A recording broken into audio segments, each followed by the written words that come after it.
Hello and welcome to the Fit to Transform podcast, where you learn how to train and diet effectively and, most importantly, how to maintain those results for life, once and for all.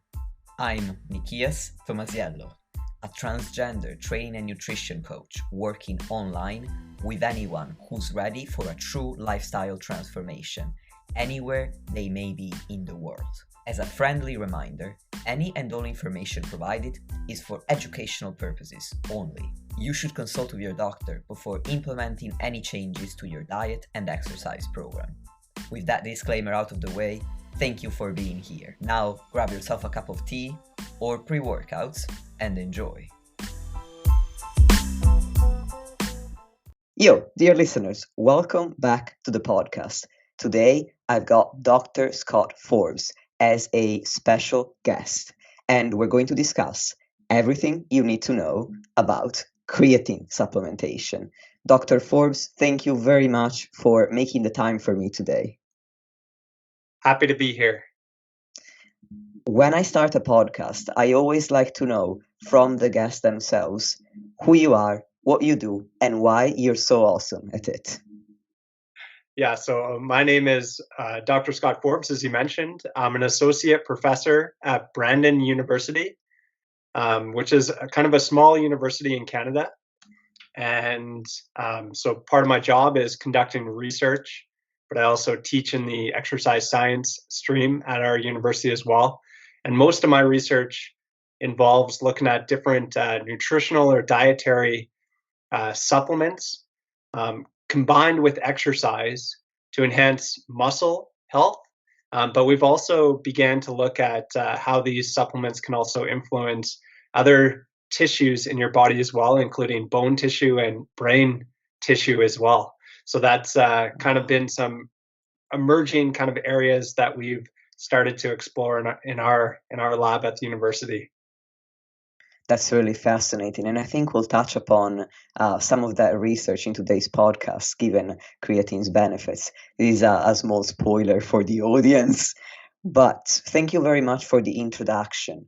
Before we dive into the topic of creatine itself, I'd like to set up realistic expectations because I think that the supplement industry is quite unregulated and there are some marketing claims that make people believe in myths that I believe must be dispelled. So my first question would be, we know that creatine is likely one of the most effective performance enhancing supplements we have available. But when we say that it's effective, what's the actual realistic magnitude of the effect that an effective supplement can have? Yeah, so with any supplement, it's typically very, very small. And yeah, so the way I try to kind of explain it or think about it is trying to build a cake. So a cake, you need a really good foundation. And so the foundation is not supplements, as much as the supplement companies will try to tell you that that's really important. It's not. And the most important things are just regular exercise, um, conducting that exercise at the appropriate frequency and intensity, getting enough rest. So sleep is extremely important. And then just eating healthy, eating real food is probably the easiest kind of dietary advice that you can give somebody. But those three things are going to have a really big impact on your health. And then when you're making a cake, you need icing on that cake. That might be like looking at nutrient timing or how much protein you're getting in your diet. We know that protein is important to help build muscle and build enzymes and has a variety of kind of important aspects within your body. You can add sprinkles on that cake. And that's essentially what creatine is. It's making your body a little bit healthier. It's making that cake a little bit better, but really it's just the sprinkles on the cake. So the magnitude of effect of these supplements are very, very small. Some of them, they do have benefit. There is some evidence to support that, but it's important for your listeners and for people to understand that it's not going to make you turn into Mr. Olympia in 1 or 2 years. These supplements are not steroids. they're not going to have this really massive effect on muscle growth. It's really very small magnitude of effect for sure. I really like that analogy, especially the differentiation between the icing on the cake being protein, which people tend to believe is so fundamental, and the sprinkles being the creatine. So if the listeners can imagine, okay, we're already all thinking, wow, protein is so important. It's really just the icing, then the creatine is even less important than that in the grand scheme of things. Absolutely. Yeah. So I think that's really important to keep in the back of your mind when we're talking about some of the science behind creatine in particular, because yes, there is a lot of evidence for creatine to enhance, for example, resistance training adaptations to get bigger and stronger muscles. But really, the magnitude of effect is quite small. And the most important thing is just to go and lift weights and to perform exercise. That is, the most important thing, and we can't forget that. Thank you very much for answering that question. And now that we've turned off pretty much 80% of the audience by telling them that this episode is useless, we can now discuss creatine. So, question about creatine, the first one that comes to mind is, what is creatine and what does it do? Yeah, so creatine is made up of three different amino acids. And so anytime you consume protein, those protein molecules are made up of different amino acids. So you take three specific amino acids, put them together, and you get creatine. And your body can actually synthesize its own creatine, primarily in the liver and pancreas, but also in your brain as well. So your body is always making creatine, which is kind of nice from those three amino acids. But you could also get creatine in your diet. So you primarily as red meat or seafood, but you can also get it in chicken or milk or other products as well. And then, or you can buy it as a commercially available supplement as well. So once it gets into your bloodstream, about 95% of creatine is taken up into the muscle. And once it's in the muscle, it does a lot of things that can influence muscle health and muscle growth and impact the cell. But the main thing is that it's going to increase phosphocreatine, which is stored potential energy. And that particular molecule or energy system is used for high intensity exercise. So anytime you're sprinting or lifting heavy weights, for example, you're going to be utilizing that particular energy system. So if you can make that energy system a little bit bigger, you can train a little bit harder. And that's where a lot of the training adaptations come from with regards to creatine supplementation. Okay, very interesting. So those are the benefits on muscle and performance. Are there other benefits that may be related, for example, to the brain or bone health, like you mentioned earlier? Yeah, for sure. So I could start it for looking at bones. So hopefully your listeners know that if you combine creatine with resistance training, you can get bigger and stronger muscles. That's been Hmm. shown in lots of studies to really show the benefit of creatine supplementation. And we know that muscles are attached to bones. So anytime you're contracting a muscle, that's going to cause a little bit of stress on a bone. And that can lead to positive bone adaptations over time. So, in theory, if you take creatine and perform resistance training, you can provide a little bit more stress on your bones and they can get stronger over time. The other thing is that creatine can directly affect, they're called osteoblasts. So, they're the bone forming cells. And so they've done cell culture studies where they sprinkle creatine on there and it increased the activity of those osteoblasts. So creatine can have a direct impact on bone and bone formation over time. So if you actually look at the studies, they need to be quite long in duration. So bone adapts a lot slower than muscle does. So it takes at least 9 months to see significant changes in, for example, bone mineral density and um, and you have to train as well. So it looks like the longer term studies show a greater benefit of creatine supplementation on bone health when combined with exercise. If you just took creatine and didn't exercise, it has no impact at all. And I just want to mention that just last week, Dr. Darren Kandow and Phil Chillibeck. Phil Chillibeck he was my master's supervisor, and Dr. Darren Kandow is a good friend of mine. They just published a 2-year training study where they had, I believe, 237 postmenopausal women. They were randomized to either creatine or placebo. And those that took creatine, it actually improved their bone geometry. And bone geometry, or the shape of the bone, is actually a better predictor of bone strength. So that's some pretty cool kind of recent information looking at the effects of creatine on bone health. That is really cool. I'm going to find out about that article so I can put the link in the show notes for the listeners and so I can read it myself.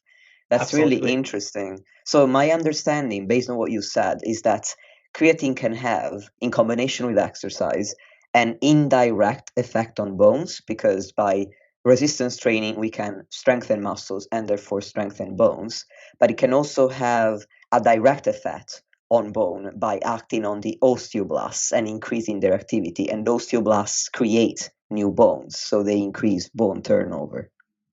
Absolutely. Yeah, that's exactly it. But that direct effect doesn't seem to be enough of a stimulus. It has to be combined with exercise. And there was actually another 2-year training, or a 2-year intervention study that was done out of Brazil, where they gave creatine every single day for 2 years, and they found no effect on bone. So again, that was a really good study, but clearly shows that you have to combine creatine with exercise, particularly strengthening exercise, to get those bone effects. And the studies that show a benefit, they actually train 3 times a week. So we think that there's kind of a frequency requirement as well to get those bone benefits. I see. So you would say it's a frequency, it's a matter of frequency, because when you said 3 times a week, it occurred to me, could it be a matter of volume, of resistance training volume?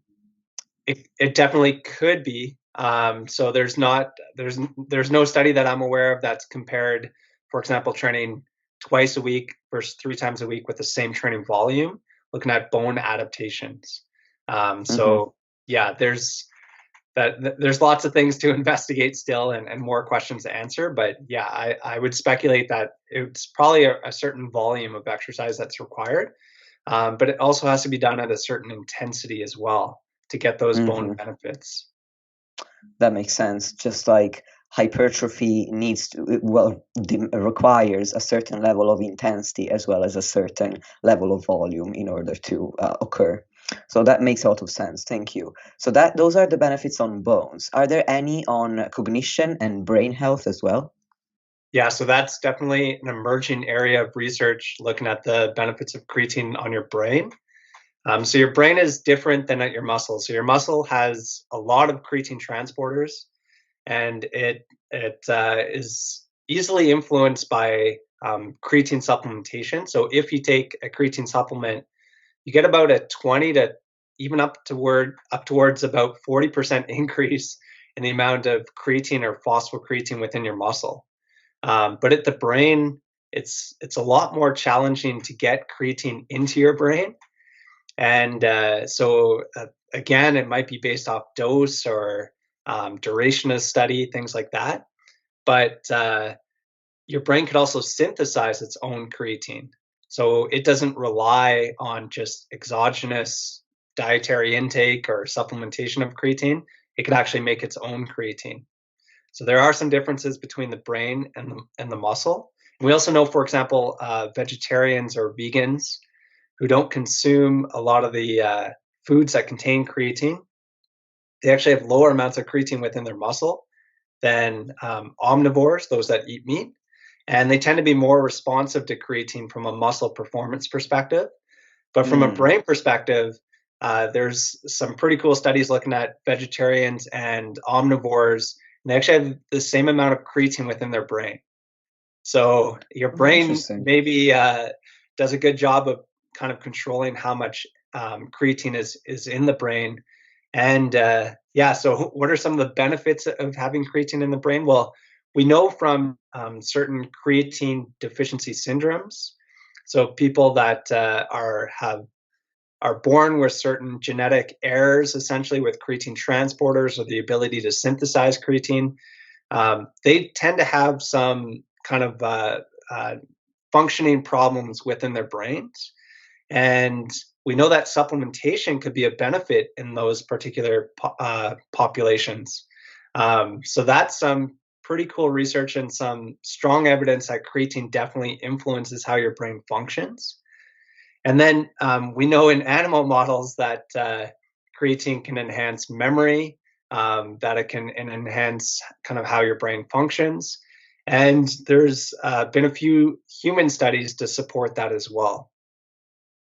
That's really, really interesting. I am wondering, based on these various benefits on bones, on muscle, and on the brain, I made a little list of specific subsets of the population that I'd like to ask you about to know if creatine could potentially be even more important or more beneficial for those people than for others. So, for example, for people who are neurodivergent, for example, they are on the autistic spectrum or they have ADHD, could there be an extra benefit to supplementing with creatine? Yeah, so I think where you get kind of the benefits of creatine is when your brain is stressed, and Mm, there's a few ways to stress the brain, and those are definitely some diseases or disorders that are associated with kind of stressing the brain. And we know that they actually have lower amounts of creatine in their brains. So they, in mm, theory, they could benefit from creatine supplementation, but I'm not aware of any human creatine supplementation studies in those specific populations. The mhm, studies that I'm aware of where they've shown some benefits of the stressed brain is with hypoxia. So a low amount of oxygen going to your brain is one way to stress your brain, and we know that if you're getting a lack of oxygen to your brain, your cognition goes down. So they did a standardized computer test in kind of a normal situation where they had lots of oxygen, and then another situation where they're getting a lack of oxygen to their brain and their cognition went down as predicted. But if they were supplementing with creatine, so they supplemented with creatine for a week, what they found was that even when they're performing those cognitive tests in that hypoxic situation, their cognition didn't go down, or sometimes it went down a little bit, but less than what you would predict without creatine. So it kind of shows the power of creatine in a stressed situation such as hypoxia. Other ways that they've stressed the brain and the creatine research is with mental fatigue. So another mm. situation, they made you do 90 minutes of math, and no one likes doing all the calculations for 90 minutes, but that really stressed the brain. And they showed that creatine could be a benefit in that situation as well, following mental fatigue. And then we also know that creatine could be a benefit following concussions. And Mm. that's been shown as well in a couple studies in humans and other animal studies as well.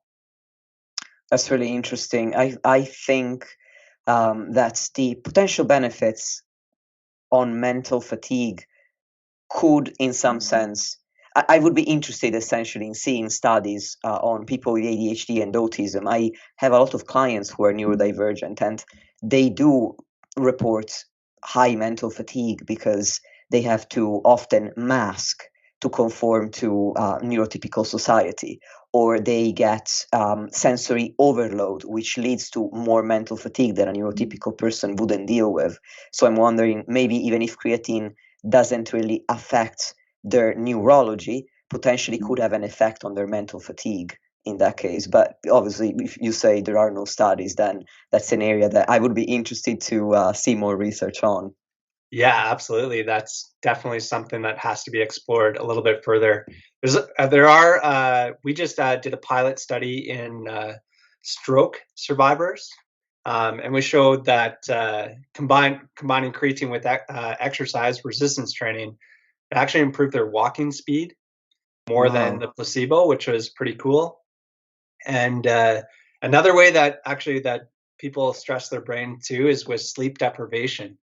And there's a few studies to show that that creatine could be of benefit both in a sport setting, but also in a non-sport, computerized, standardized test setting as well. So yeah, there's lots of benefits to the brain with creatine, particularly when the brain is stressed.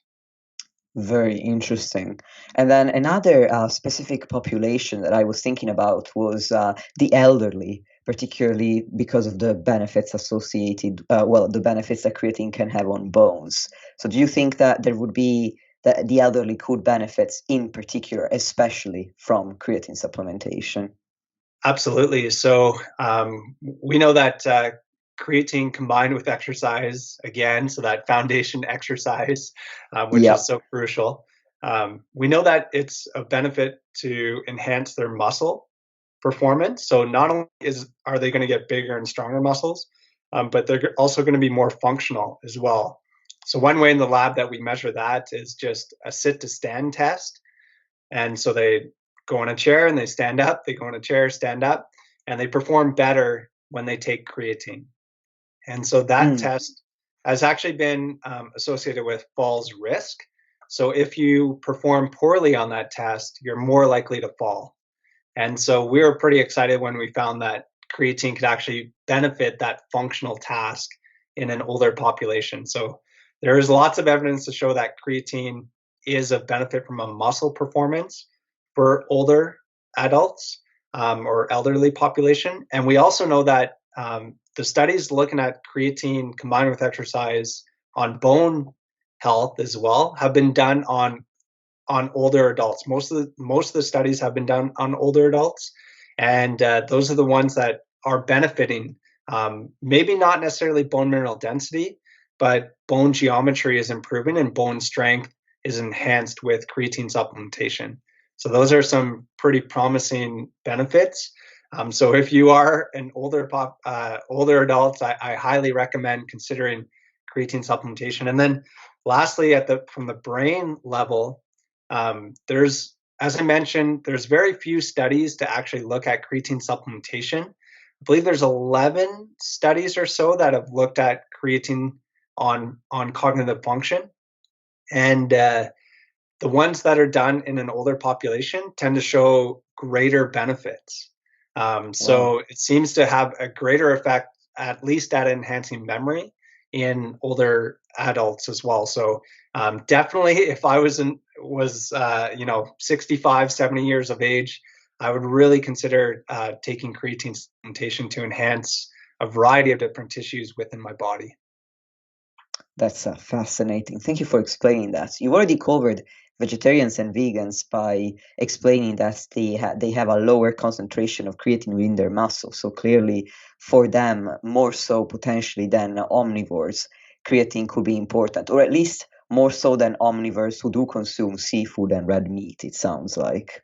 And so the final population that I had in mind was people assigned female at birth, so women, cisgender women, and gender diverse people who were assigned female at birth. I'm wondering if there are any sex based differences. I've seen sometimes in the fitness space women wondering, should I take creatine? Will I benefit? Is it just for men?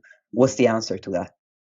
So creatine could be a benefit for both males and females, but there might be some small differences between males and females with regards to responsiveness to creatine supplementation. So there was one study that was done in the 1990s that looked at how much creatine was in the muscle between males, and females actually had a higher amount of Hmm. intramuscular creatine stores. And so, because they have a higher amount to begin with, they tend to be less responsive to creatine supplementation. So their muscles might not get as big compared to males who are taking creatine. So they tend to have a kind of a smaller response. But we know that creatine is an effective supplement to enhance their muscle growth, and we also know that it can also improve their muscle strength as well.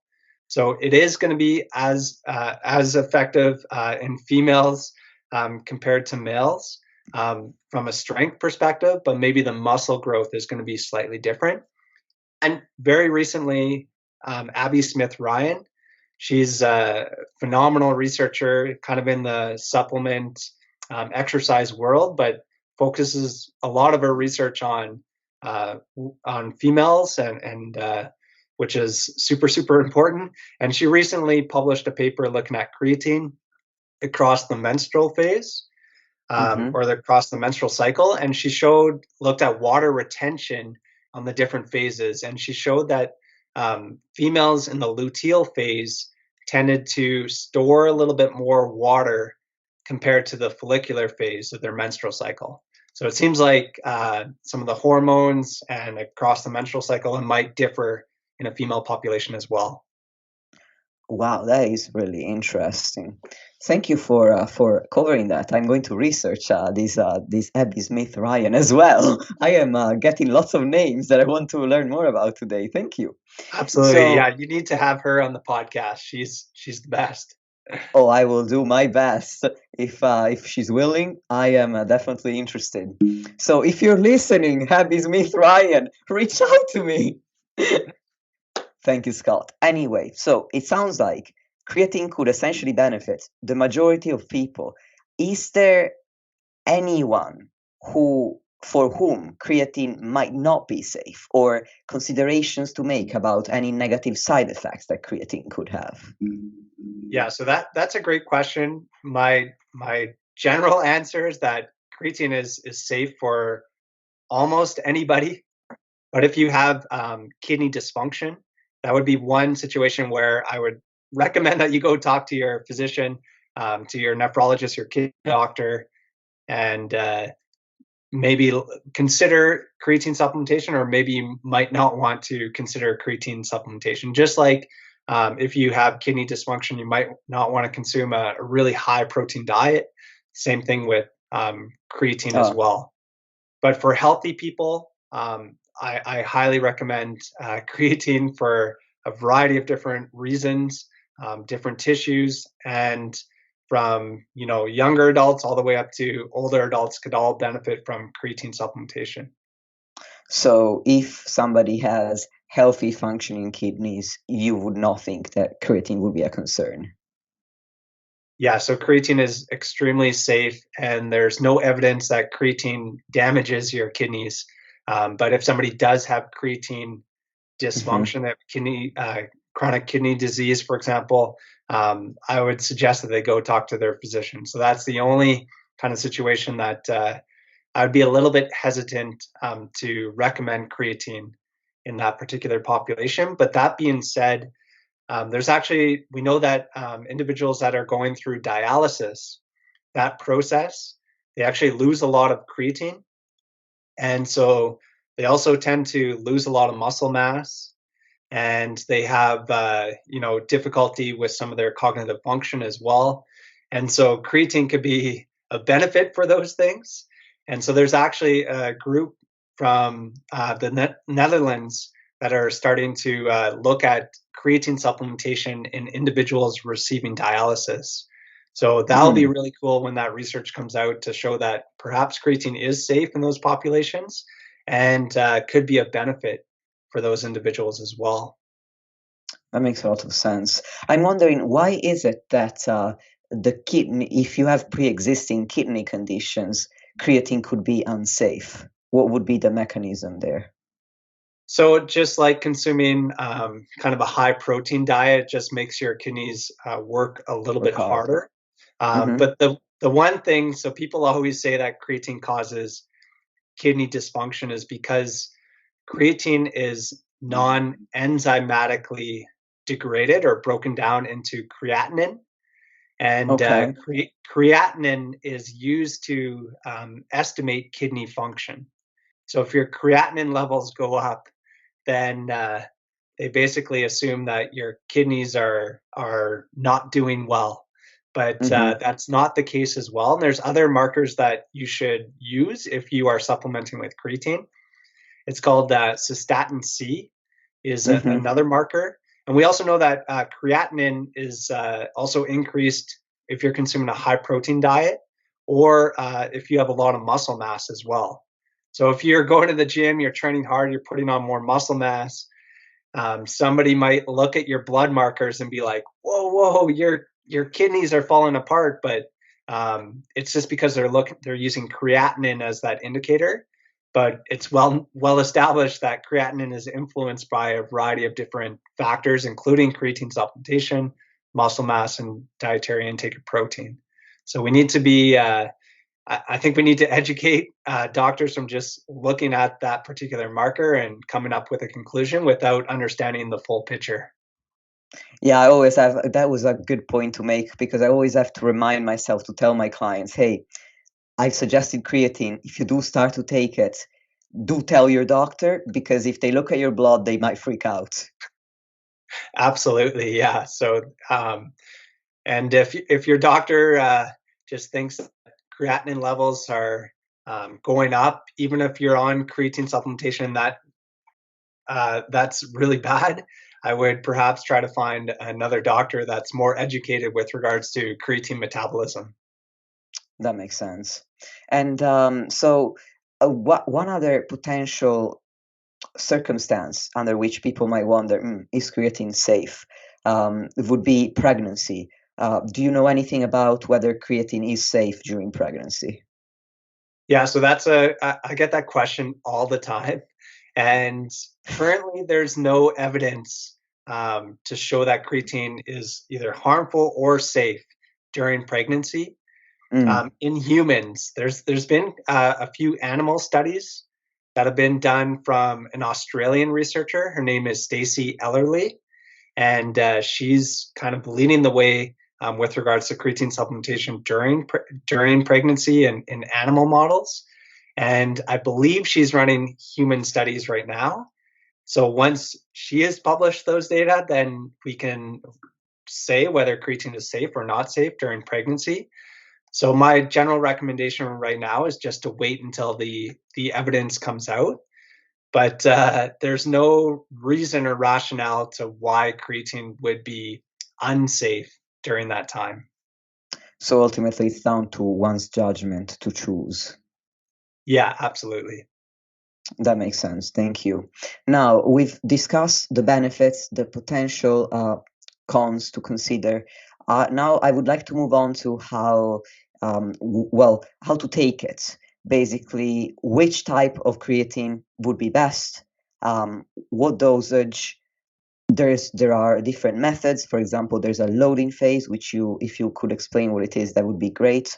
Or there could be simply taking a smaller amount for a longer period of time. So if you could cover those aspects, that would be really helpful. Yeah, so it's fairly nuanced and complicated, although at the end of the day, it doesn't have to be. But so the first question was what type of creatine? There's lots Mm-hmm. of different types of creatine, but the most researched is creatine monohydrate. And we know that creatine monohydrate is effective, and we know that it's extremely safe as well. And it's also the Mm-hmm. cheapest form of creatine. And so that's usually what we recommend just based off the scientific literature. There Mm-hmm. are alternative forms of creatine that are more expensive. There is some research on them. They've shown to be just as effective as creatine monohydrate, but not superior to creatine monohydrate. And so, again, just based off of creatine monohydrate being the cheapest, the most studied, and we know that it's safe and effective, that's what I'd recommend. So just stick to creatine monohydrate. And then from how much to take, this is kind of my opinion on this is changing a little bit over the last year or two. But we know from a muscle perspective that you can do that loading phase that you mentioned. So the loading phase Mm-hmm. is where you take 20 grams per day. Usually you take that in 4 different doses throughout the day. So 5 grams in the morning, 5 grams at lunch, 5 grams at dinner time, 5 grams at night. So you get 20 grams in a day. And you do that for 5 to 7 days. And you can saturate your muscles with creatine, or you get about a 20% increase in creatine within your muscles. Mm-hmm. We also know that you can just take a lower dose of creatine, for example, 3 grams per day, and you can saturate your muscles with creatine. It's just going to take a little bit longer. So instead of saturating your muscles in a week, it might take 28 days to saturate your muscles. And Mm. so those are kind of two different strategies that you can try. And really, whether you want to load or not can depend on a couple factors. But one is how quickly you want to get the benefits of creatine. If you're just taking creatine for your general health, then I just suggest being patient and just doing the lower dose, just 3 grams per day. If you're an athlete that really wants to perform, really well in a week and they want to get some of the benefits of creatine as quickly as possible, then the loading phase is a very effective strategy that they might want to consider. And we know that those can have similar muscle benefits over time. So whether you do the low dose or the loading phase, it actually doesn't really make a difference. And yeah, so those are a couple of the dosing strategies. From the bone and the brain perspective, it's not as clear how much creatine we actually need to kind of get the best benefits. But from the bone perspective, it looks like a higher dose of creatine might be better than a lower dose of creatine. And we've actually looked at studies consuming more than 5 grams per day. So they're typically around 10 grams per day versus those that were just consuming 5 grams per day. And the studies that were consuming around 10 grams per day show a better bone effect compared to the lower dose. So that's Mm. so to me, if I want to enhance my bone health, I'm actually going to want to consume um, 10 grams per day to really get the best benefits. And your brain, we don't know the best dose, but I think 10 to 20 grams per day might be better than 5 grams per day. But we need to do dose response studies to confirm that speculation. Do we know a safe upper limit yet? So that's a great question as well. I've seen studies looking at 30 grams of creatine for long periods of time, 30 grams per day.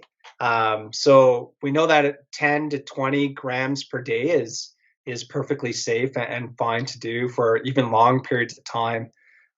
So yeah, so I can't answer your question very well. I don't know what the upper limit is, but I know that 20 grams per day is not a scary thing, and it's not going to destroy your body. It's not a huge amount, and it's well tolerated, safe, and yeah, your body will function and maybe even function better from a brain perspective.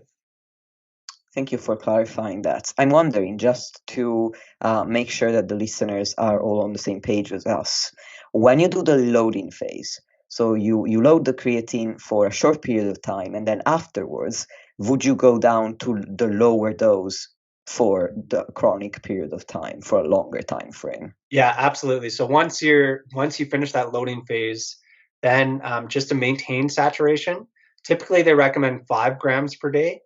But if you just drop down to 3 grams per day, you can maintain those saturation levels. Mm-hmm. There's a couple studies out there that have looked at 2 grams per day, and they showed that if you took 2 grams per day, one study showed that you were able to maintain your creatine saturation. Another study showed that was not effective at maintaining your saturation of creatine within your muscles. Mm-hmm. So it's so cheap, and yeah, it's just kind of an easy supplement to take. So I think most people just recommend 5 grams just to ensure that you're getting at least 3 grams absorbed, and then to maintain those saturation levels within your muscles. So yeah, so after that loading phase, you drop down to a maintenance dose. That's a great point. Brilliant. Thank you. And do you need to cycle off of creatine at any point? Yeah, so that's a great question as well. And the answer to that is no, you don't. Um, so, for example, that Darren Kando, Phil Chilibek 2-year study, they gave actually approximately 10 grams of creatine for 2 years straight. and they showed that it was perfectly fine and healthy to do in that older adult postmenopausal women population. So that was pretty cool and some pretty cool findings. So you don't need to cycle on and off creatine, but we also know that if you stop taking creatine, it takes about 4 to 6 weeks to return back to baseline. Mm. So, so that's maybe what some people might want to do if they want to save a little bit of money, or they just feel better when they cycle on and off creatine for whatever reason. Um, then you can definitely do that. So you can take creatine for a month and then cycle off creatine for a month, and you probably won't lose that much benefits just because it takes so long to return back to baseline. Thank you. Now I'm wondering if there's a best way to take it. For example, can you take it with both a cold beverage and a hot beverage? Is there a best time of day to take it? And is there any food or drink that might interact with it? Yeah, for sure. So we know that if you perform exercise, that it sensitizes the muscle and can help with creatine uptake. So there's a really cool study where they did single leg cycling. So they just made them bike with just one leg, and then they fed them creatine, and then they took muscle biopsies so basically took a chunk of muscle out of their legs to find out how much creatine was being absorbed into the muscle. And the leg that exercised was able to take up the creatine better and faster than the leg that didn't exercise. So I suggest that you take creatine close to your exercise session to just enhance creatine uptake as quickly as possible. We also know that if you combine creatine with either carbohydrates or protein, both of those stimulate insulin, and that can help with creatine uptake as well. So so if you have your protein shake after you exercise, then maybe that's the best time to take creatine. But we've actually done a study looking at whether it's better to take creatine before training or after training, and we found no difference with regards to resistance training adaptation. So we measured muscle growth with an ultrasound, and we measured changes in muscle strength, and we found no difference between taking creatine before training or after training. So you can take creatine kind of around your training, but any time is going to be effective. And we've also actually done a study where we've given creatine during training as well. So some people like to take little sips during their training, and we found that that is an effective strategy. So you can take it before, during, or after training. They're all going to work to enhance resistance training adaptations. Yeah, as I mentioned, consume it with protein or carbohydrates, and consume it close to your training session is the best. Perfect. And what about the temperature of the actual drink? Is there a problem if the drink is cold or hot? Yeah, so it's easier to mix creatine in a hot beverage compared to a cold beverage, but that's actually not necessary to ingest creatine. You could actually just take the powder and eat the powder. Yeah, dry scoop. You might you might choke a little bit, and it might not be the best during that moment, but it's going to be just as effective. So that's kind of another myth, is that you actually have to mix it with water, and it has to be mixed for it to be absorbed. That's not necessary. But if you do want to ensure that it's all mixed, usually what I do is I have my glass of water, and I just have it at room temperature, and it mixes a little bit easier compared to if the water is really, really cold. If you have a hot beverage, yes, you can mix creatine very, very easily, and that's another strategy to consume creatine as well. That makes sense. And is there any drink or any food that might interact with it, reduce or nullify its effects? Anything that we need to consider in that Yeah, regard? so the common caffeine might be the only thing that negatively interacts with creatine. Now, I know this might surprise a lot of listeners as well. So we lost 80% at the start when we told them that just exercise, sleep, and Now we've lost everyone, Scott. now we've lost everybody with don't consume creatine and caffeine at the same time. But a lot of pre-workout supplements do that. But we actually did a caffeine creatine study, and we were the only ones to do a training study. And we found that if you took creatine alone and trained, you got bigger quadricep muscles, so leg extensor muscle thickness went up. But if you took creatine and caffeine, it actually it went up, but to a lesser effect compared to if you just had creatine alone. So that was one of the variables. We measured a whole bunch of other variables and we found no difference. But on leg extension, we did find that negative interaction. And there's been a few shorter term studies to suggest that they might negatively interact. So if you're really concerned about that negative interaction, I just suggest to consume caffeine before you exercise. That's when maybe 60 minutes before you exercise to get the benefits of caffeine, and then consume creatine after you exercise. Yeah, that would make sense. Thank you for clarifying that. So now we've talked about how to take it in the most effective manner. I would like to leave the listeners with some expectations when they start taking creatine. First, does it cause water retention? Yeah, so particularly during that loading phase, so if you took 20 grams per day for 5 to 7 days, that's where you get some water retention. And that water retention is actually a good thing. So there's been studies done from McMaster University in Canada where they looked at all these things within the muscle and found that if they increase cell swelling, so from that water retention, that actually stimulated the muscle to grow. So that was actually a good thing to occur, and that's one of the mechanisms of how creatine can actually work to enhance muscle growth over time. But there's also been some research done, and one of them was done by some Brazilians alongside Dr. Brad Schoenfeld, who's kind of leading the way in the world with regards to muscle hypertrophy and muscle growth and training.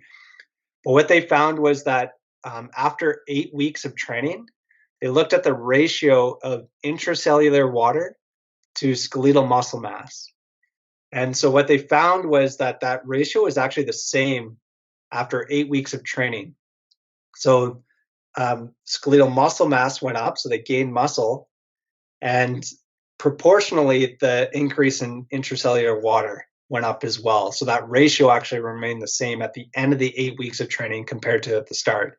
So if people say that creatine just increases water retention and that's the only effect that it's having to increase muscle size, that's not true. It actually does stimulate muscle growth over time. That makes sense. And then in terms of effects, we've mentioned that the effects are very small, but what can you expect to experience and how long does it generally take for that experience to occur? Yeah, so I recently did a systematic review and meta-analysis with Dr. Schoenfeld, and it was led by one of his graduate students, Ryan Burke. So shout out to them. And they looked at regional hypertrophy using direct measures of hypertrophy. So so only the studies that looked at using ultrasounds or computed tomography or kind of advanced techniques to just look at direct muscle growth. And what they found was that if you took creatine, your muscles grew about a 0.1 to maybe 0.16 of a centimeter more compared to placebo. So that's using those muscle thickness measures, which are pretty small. So creatine is really just the sprinkles on top of the cake. It is going to have a small effect, a positive effect, but yeah, to put it in perspective, it's quite small, this effect that it's actually having. And in that particular study, they actually showed in older adults it was a lesser effect compared to younger individuals. And that may be based off of methodological differences between studies. It may be based off of as you age, you tend to lose type 2 muscle fibers or your fast twitch muscle fibers. So that might decrease the responsiveness of creatine. There's a lot of kind of speculation as to why there might be some differences.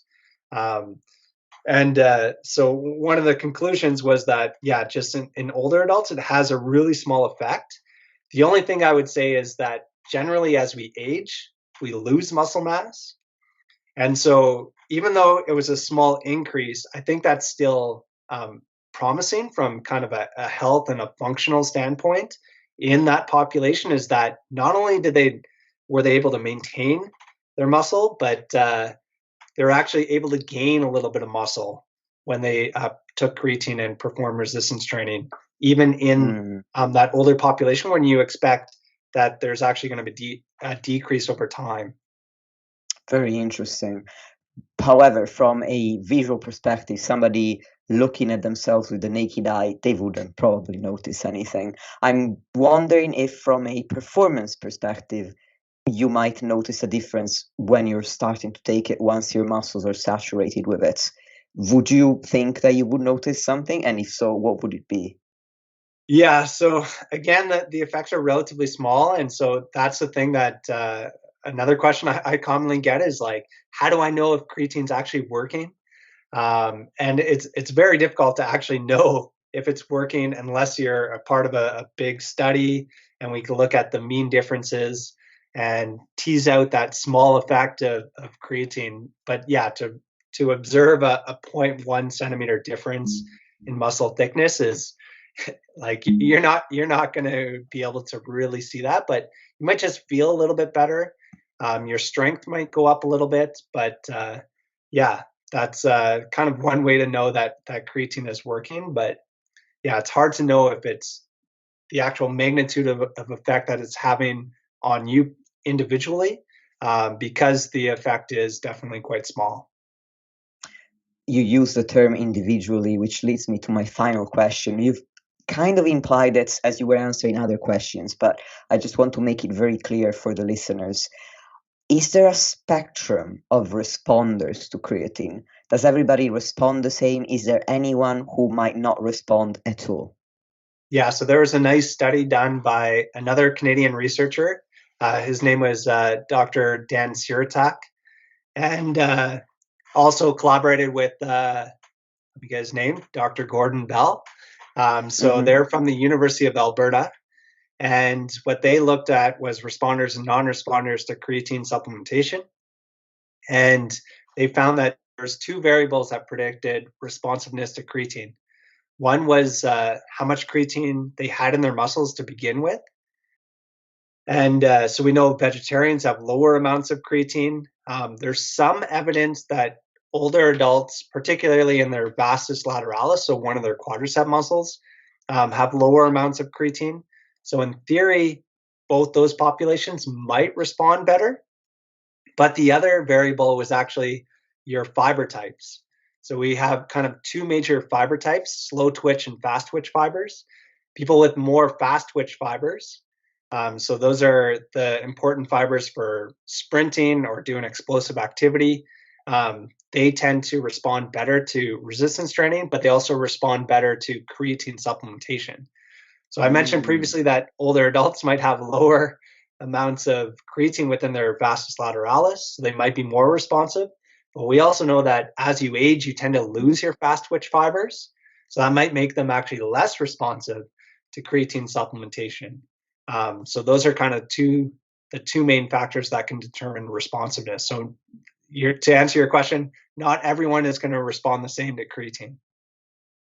That makes sense. Thank you for explaining. So, I asked all of the questions that I could possibly think of, and I think just to summarize, creatine seems to be safe and effective for a vast amount of people. It seems to have benefits on muscle mass, performance, bone health, and brain health as well. The most researched and probably most effective variety of creatine to date is creatine monohydrate, which you can take which you can take in a loading fashion and then adopt a maintenance dose, or you can start at the maintenance dose and carry on. There doesn't seem to be any need to cycle on and off of it. The maintenance dose seems to be 3 grams per day, is what you mentioned. And the only potential negative interaction could be with caffeine. So you've suggested take the caffeine before training to enhance performance and then take creatine afterwards. You might see some water retention when you start, but that's actually a good side effect. And remember, creatine is just the sprinkles on top of the icing, on top of the cake. Have I summarized it in an effective way, do you think? Or have I missed out on anything? No, that was a great summary. The only thing I would add is that Mm-hmm. maybe a slightly higher dose of 10 grams per day, especially for those bone benefits. So, yeah, Mm, 3 grams per day or the performing the loading phase and then going to a maintenance dose is effective for muscle performance. But if you want to get the bone benefits of creatine, it appears like a higher dose of creatine might actually be required. But everything else was exactly right. perfect. Cliff notes accomplished. And now, Scott, I'll let you go in a minute. But before we end the podcast, I'd like you to tell the listeners where they might be able to follow your work and if there's anything at all that you'd like to plug so I can put everything in the show notes. Yeah, so you can probably the best place to follow me is on Instagram. So Mm-hmm. Scott_Forbes_PhD, which I know is a bit complicated, but you could also just search up Dr. Creatine, and Ah, you'll amazing. you'll you'll find me as well on Instagram. That's probably the best way. If somebody wants to connect with me there, just message me. If you want to ask more questions, I'll send you my email address as well. Or I can say right now it's forbes@brandonu.ca, and Mm-hmm. so those are probably the two best ways to connect with me and contact me and follow some of the publications as they come out. Perfect. Thank you very much for your generosity with your time and your knowledge. Thank you, dear listeners, for tuning in, as always. And until next time.